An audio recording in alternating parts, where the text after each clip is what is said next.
My name is Stuart Waiton. I'm the chairperson of the Scottish Union for Education, which is a union set up for parents and teachers concerned about indoctrination taking place in schools, which covers a variety of issues. But today we have Dr. Jenny Cunningham, who was a community paediatrician in Glasgow for many years, specialising in looking at autistic children. If you are interested in getting a copy of her pamphlet, which I have here, then you can get in touch with us at info@scottishunionforeducation.co.uk, and you should also check out our newsletter, which you can find at Scottish Union for Education Substack, which is available online. So welcome, Jenny. I'm just going to kick straight in with questions that I've got for you. First of all, why did you write this pamphlet? Well, two reasons, really. One, as a member of the Scottish Union for Education, we've, as you said, are really concerned about the introduction, promotion by the Scottish government of transgender ideology in schools, both through its guidance for supporting transgender children and young people, but also its sexual health curriculum. But the second reason I would say I wrote the pamphlet is as a paediatrician, really concerned about the potential harm, actual harm being done to young people as a result of this ideology, this idea that young people have, that they have to transition themselves into the opposite gender. And this is where the medical profession steps in, and very dangerous hormone therapy, both puberty blockers and cross-sex hormones, and then surgery, horrific surgery, is being practiced on young people as a consequence of this belief that they're in the wrong body. Yeah, I mean, one of the things you look at in your pamphlet is this, what I'd describe as a confusion about intersex, which is one thing which they are increasingly talking about now, gender dysphoria, and what I would suggest is what is really happening with most young people today that are transitioning or being confused about their identity, is what people have called social contagion. So I'm just wondering if you could explain these concepts. Okay. Well, gender dysphoria is a well-recognized sort of psychiatric disorder that was characterized, if you like, in the early 1990s, if not before. And it applied to a very small group of children, mainly little boys, who were convinced they were girls. And this persisted right throughout childhood, despite input. But after these children reached puberty, these issues resolved. But what we're looking at today is a totally different situation, right? Since about 2009, 2010, referrals to gender identity clinics have changed completely. You now have by far the most referrals being made are teenage children, predominantly girls. And they're being referred in very large numbers. So you get a huge increase in the number of referrals of these cases. And strangely enough, this happens to coincide with the growing influence of transgender activists in societies, all societies in the Western world. And I think the thing about this, what is different, is that the majority of these young people did not experience any kind of gender dysphoria or feeling of alienation from their bodies when they were children. So they're a completely different group. This is emerging much later often during puberty or after puberty. And the other thing about this group of young people is the very, very high rate of coincidental problems that they have. So high rates of mental health problems, high rates of neurodevelopmental problems, like autism in particular. Very high rates of autistic children are amongst this group, but also children who are looked after and accommodated or have been abused in various ways. These are the groups that are most vulnerable in this big expansion of referrals. So I think we're looking at a completely different problem. And this relates to the point you make about the idea of a social contagion, or a craze, as some people in America have labeled it. The thing that points to this is that there's a very high number of, particularly girls, in friendship groups and peer groups, in the same class at school, in the same schools, who are being referred, all wanting to transition into males. There are boys in this group, there's no doubt about that, but to a much lesser extent. So it's very, very difficult not to draw the conclusion that there is something social going on here, that people are influencing each other, and this is what's taking them down this road. Yeah, I was just going to say, it's interesting the way they discuss this, because at the one level, it's promoted as it's their personal choice. And if you're not allowing them to make this personal choice, you're damaging them. But it's also almost seen as innate, as kind of something inside them.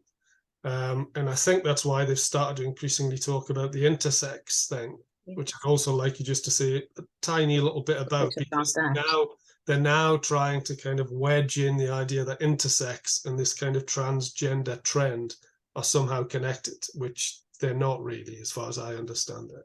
Well, actually, intersex has been added to this GBTQ+, and they've now added this I. And what really underlies this is an attempt to suggest that sex is on a spectrum between male and female. And therefore, that it's quite possible that some children who are assigned to one sex at birth may actually be in the wrong body, which is, of course, nonsense. Intersex is an extremely rare group of conditions which are genetic or hormonal and affect the development of the reproductive organs, external and internal. In a small number of cases, they may affect the external organs, but often they're not recognized at birth anyway. And they'll only be recognized when the person gets to puberty, or even when they get investigated for infertility later on. So we're talking about 0.02% of live births, okay? So by illegitimately exaggerating the incidence of intersex, they're trying to suggest that actually sex is much more complicated than we think, and never mind two sexes, there's a possibility you have intersex as well. But let's be absolutely clear that transgender identifying males who want to go into female spaces or into female sport are males, right? They're not intersex. The two things are completely different. And similarly, all the girls, which it's 75%, I think, around that. It's teenage girls who are contemplating transitioning. They're not intersex either. They're just girls who are often autistic or so on, who adopted a modern identity. Yeah, I think the thing is that these are very, very often unhappy, unhappy adolescents. They're either unhappy about puberty, or they are socially, find social interaction difficult, forming friendships, and they're particularly autistic children. But also, children who've been abused want to get away from their sex as females and what that's implied in their lives. They are unhappy children, and they are being offered a lie. They're being offered this as a possible way to deal with their unhappiness. Yeah, I mean, the Scottish government say that they're not promoting transgender ideology, and a number of times in your pamphlet you challenge that. So could you just elaborate in terms of how, because they always deny it, the Scottish government, they deny it. So what's your response to them? Well, you only have to read the government's guidance on supporting transgender pupils in school. You just have to read it, right? And read it with a critical eye. And it doesn't take too long to recognize that the thing is just full of transgender terminology. It's full of the assumptions. And people should be aware that that whole document was adapted from an LGBT Youth Scotland document, just some modification. So it's a pure adaptation of that document, and it includes all of the stuff promoted by that document, which promotes the affirmation of children's identities, whatever they are, and it promotes social transitioning of children quite openly. Something that has been very, very strongly argued against by people who understand that social transitioning is the first step to actually going on this route to transition. Yeah, I mean, if parents in particular are interested in looking at this, if they look up the RSHP Lesson 3 Transgender, you just type that into Google, you'll see that 11-year-olds are being taught about transgenderism as if it's a fact, which is one of the real concerns we have, that, yeah, whatever you think about this issue, if this is a contested and controversial issue, which I would argue it certainly is, it should not be anywhere near schools in terms of being taught as a fact-based thing. You discussed to a certain extent this statistical evidence, so-called evidence, that the Scottish government talk about, and question it quite significantly. Could you just very briefly say what's wrong with the evidence that the government uses when promoting this issue? Well, you can't really call it evidence. It's actually ideology, no question about it. It isn't really evidence. It's drawn from just 2 studies, which are based on interviewing people. It's not even a proper research project, both run by one LBGT Youth Scotland, the other by a group in Canada, in Ontario. Both fling around statistics which actually bear no very little relationship to the actual studies, which are very, very poor.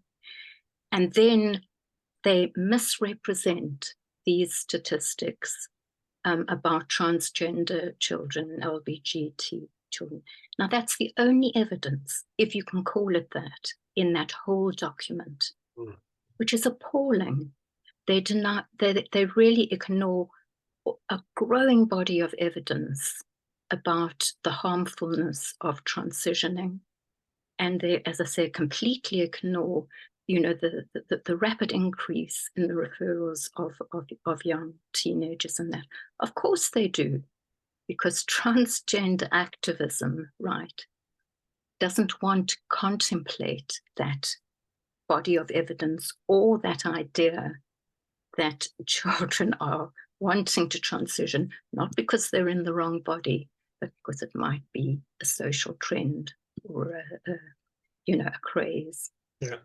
And part of the evidence that they use, and I think you talk about this to a certain extent as a form of, it's kind of like a moral club to beat us over the head, that they talk about suicide all the time. And I was listening to a debate at South Lanarkshire Council recently.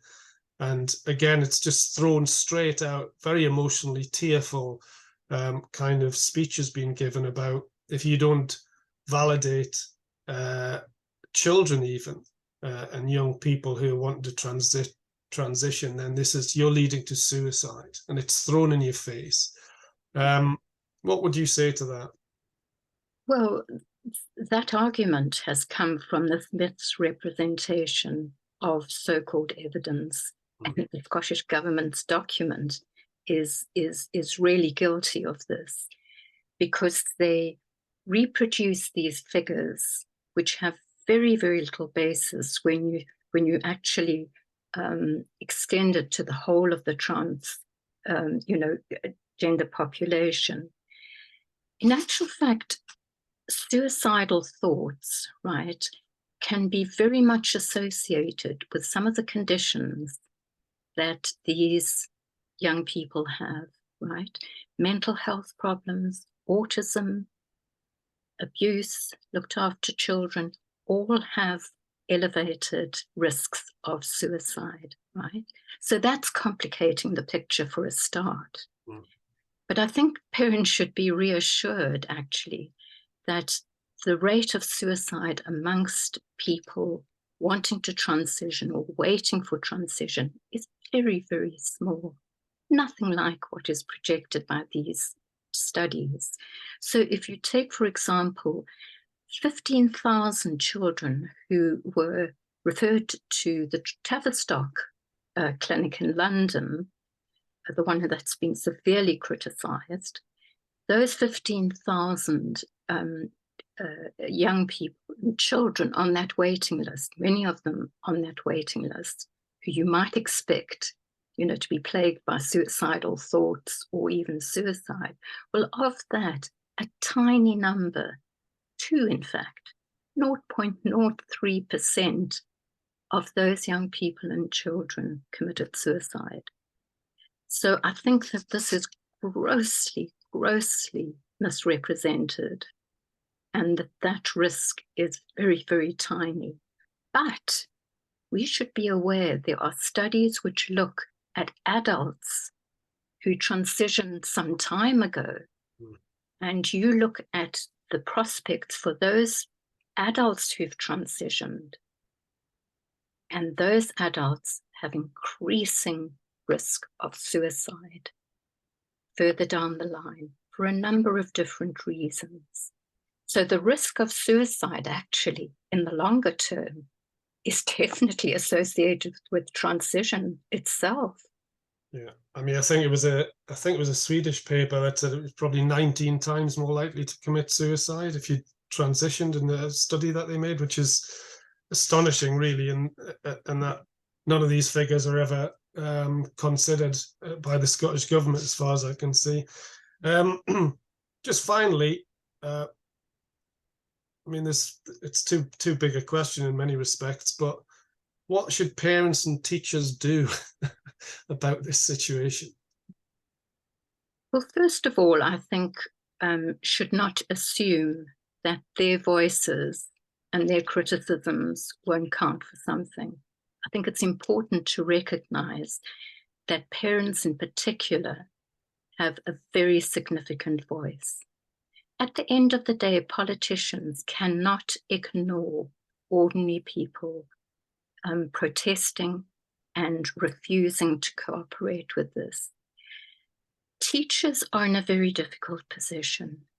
They feel that their jobs and their future prospects, their future advancement in teaching is under threat if they raise criticisms.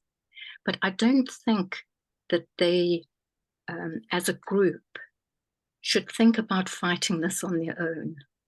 They need to get together with like-minded teachers and like-minded head teachers, because there are many head teachers who are very, very concerned.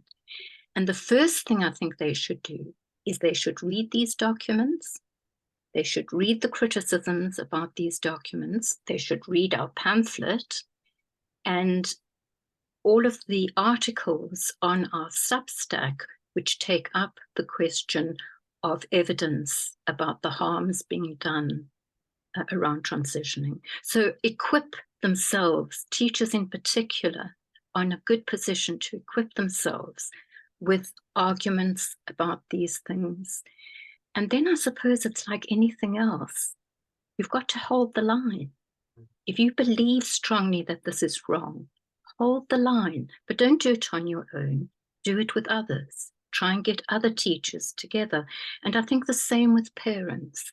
One of the things we're really trying to do in the Scottish Union for Education is encourage parents to form groups, look at the problems, again, arm themselves with the facts, and start putting demands on head teachers. This has happened already. Many parents start putting demands on head teachers, start putting demands on SMPs, councillors, local authority groups, because at the end of the day, their voice will count.